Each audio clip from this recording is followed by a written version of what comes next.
Good afternoon. Another mentor session here. Roy Mangrum. In case you don't know who I am, great to meet you for the first time. This is my first mentor session with Accelerators Organization. I've been a part of Accelerators Organization for just over 2.5 years.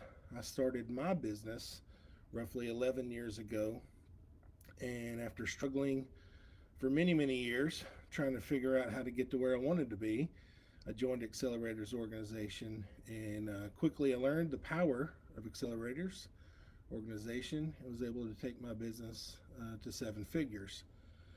So we got some questions today, and I'm going to try to get through these as best I know how and answer these questions. So hope you enjoy. First question comes from Salone, and his question is CRM software, and the business description is I own a custom apparel company. I should be able to answer this one. And but we do much more than apparel. We do custom team uniforms, apparel, team stores, screen print, embroidery, DTF transfers. We also do banners, pop-up tents, and more. Looking for a good CRM software that you feel it is worth it. And so many out there and quite expensive, but they don't really pertain to my industry. Great. So, one second.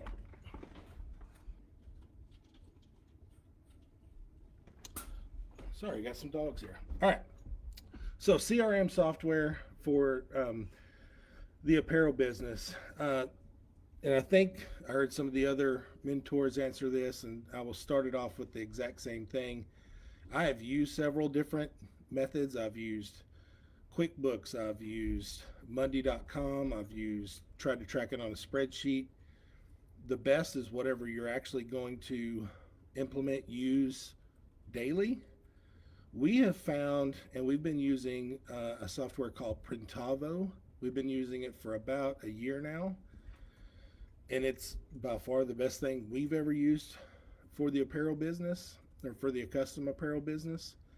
You can do your billing through it. You can contact your customers. You can see the journey of the customer from placing the order till it arrives at their place. If they open an email that you send them, you can see when they opened it and read it and all that good stuff. It's really good software. Connects with QuickBooks. So as far as tracking uh, tracking your sales, tracking your profitability for each job individually, you can put all that stuff in there. It's amazing. So I'd give it a try. I think there's different levels to it, I believe, and I think we pay like $200 a month. So, but it's well worth it.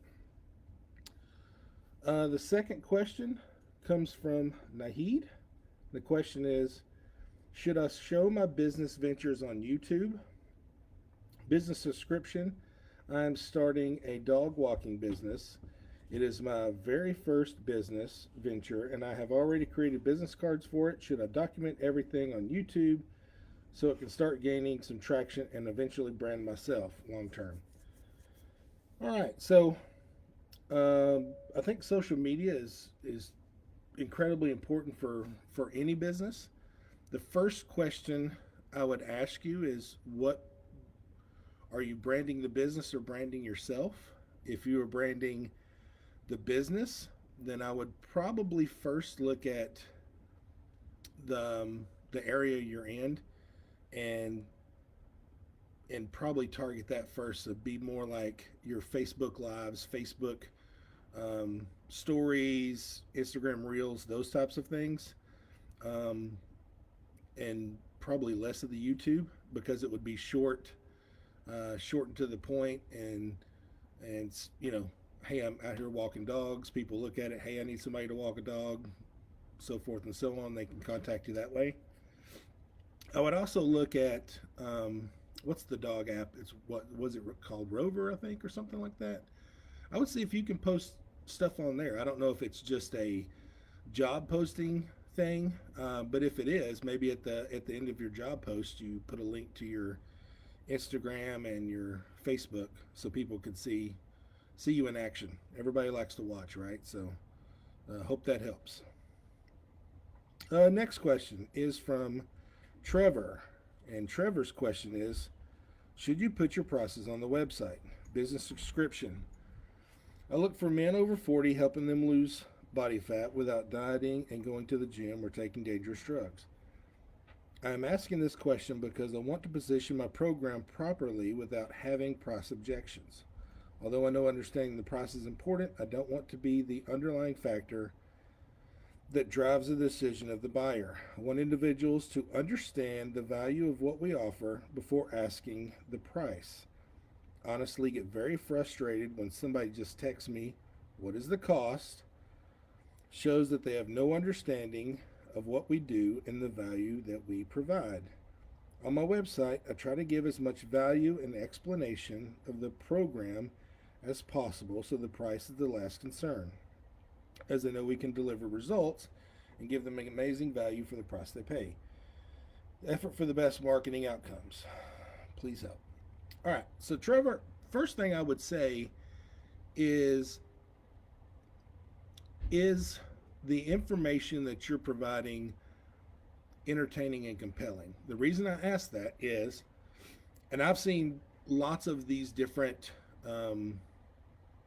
funnels, I would call them funnels, for products like this online, and price is the absolute last thing you get to.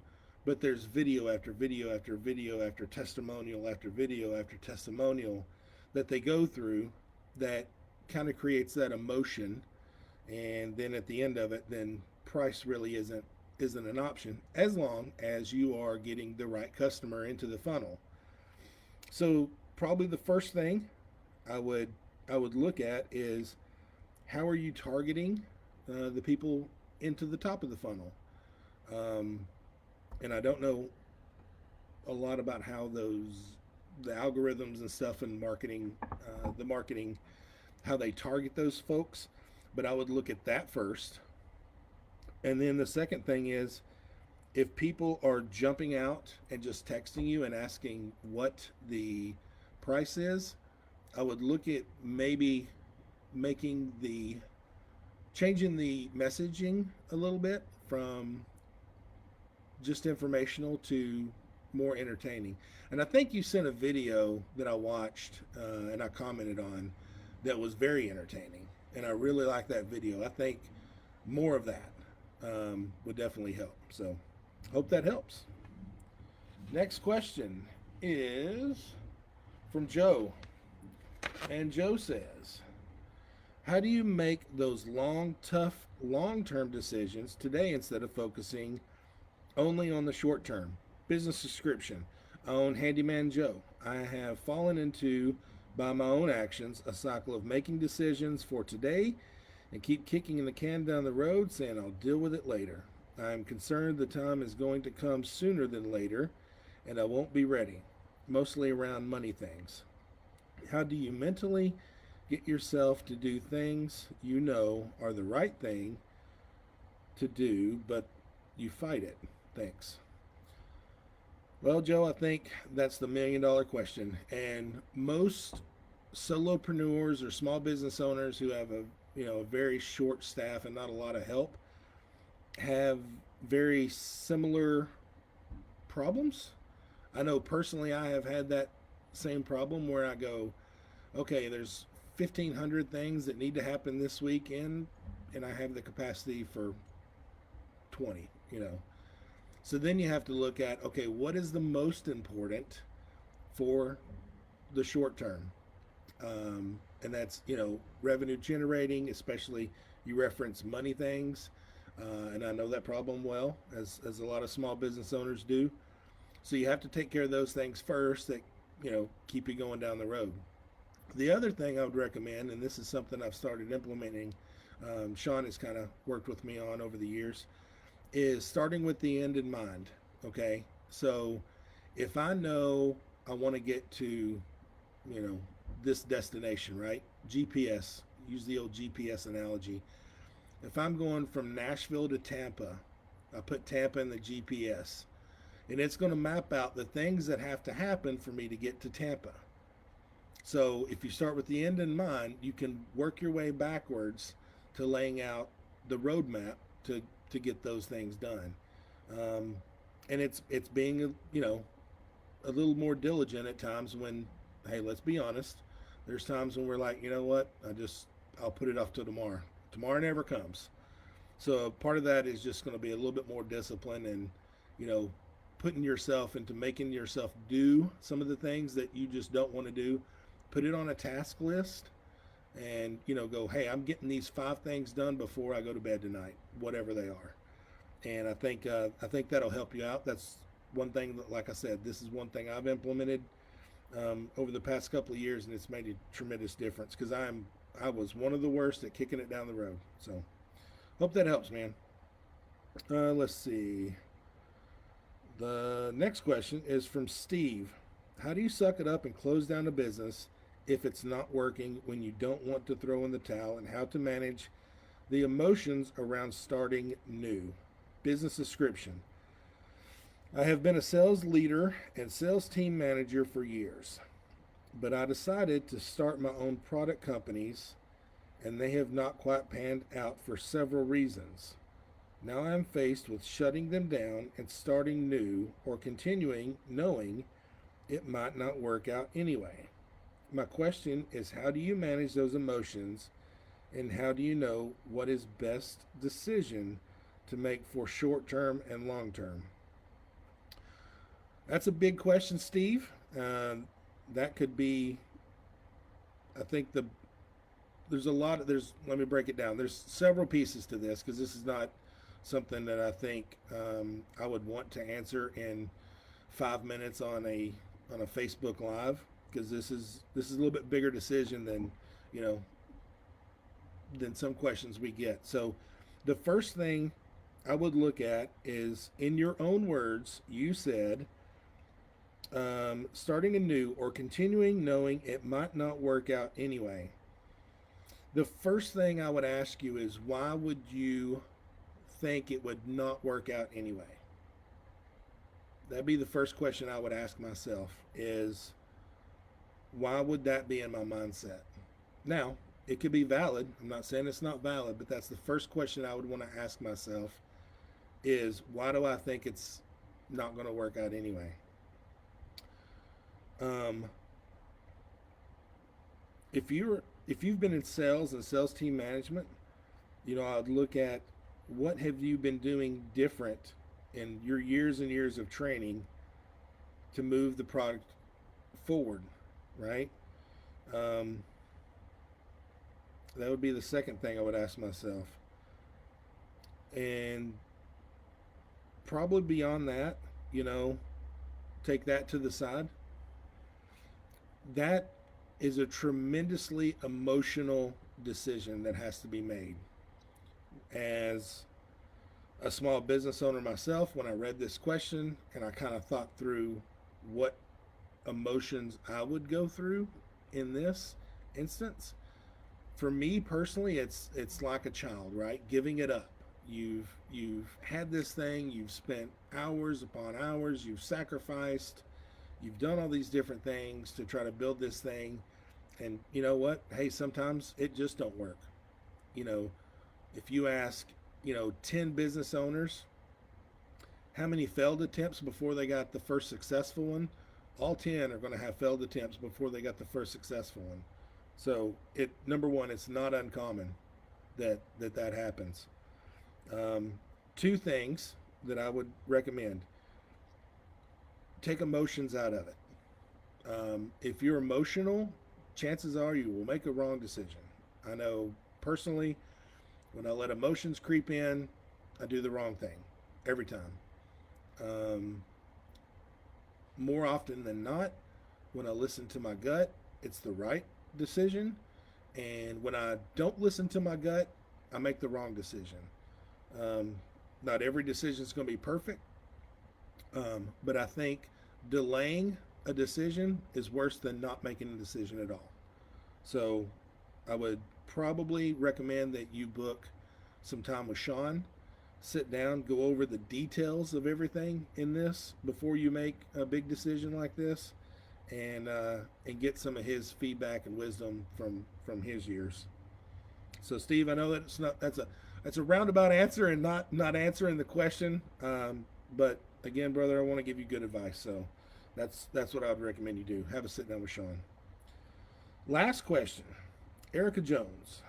How do we continue on the little things in the beginning while you are working on the changing dream? Business description. I own a junk removal business and do Uber and other side gigs to keep me moving in the direction of my dreams. I know I'm destined for greatness and love helping people, but with limited capital, it is so hard to make this thing a reality. How do you get through that stage? Well, Erica, I am extremely qualified to answer this question. When we started our business, which now is a seven-figure business, we started that business with $250. And I will admit that was the last $250 I probably had, and probably some of it was rolled change. There are a ton of things in those early years and that early time that you have to do, and it all boils down to sacrifice. I can tell you more nights than not, I would lay in bed with my phone in my hand doing social media. More nights than not, I would get off work at my day job at 5 o'clock and sit in my home office until midnight working on the brand. That's what it takes. There is, I wish there was a shortcut. There's not.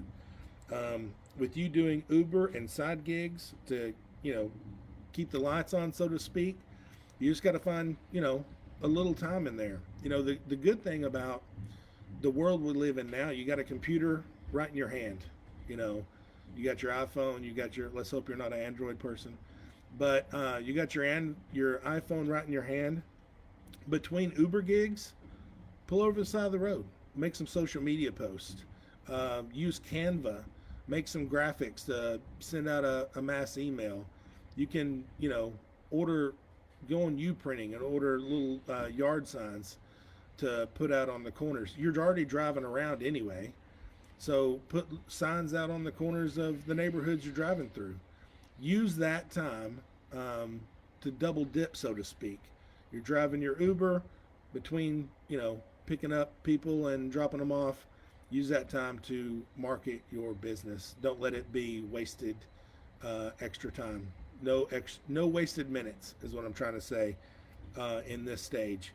So Erica, I hope that helps. I know all of y'all are going to be successful. I hope this wasn't terrible. It's a little dark in here. I know it looks like a Saturday Night Live skit with this light right on my face, but this is my first mentor session. I hope y'all enjoyed it.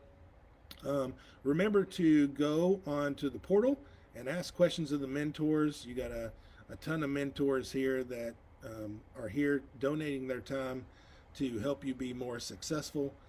So make sure you ask all questions through the portal. No question is dumb. No question is redundant. So use that resource. Hope y'all enjoyed it, and we'll see you next month. Thanks.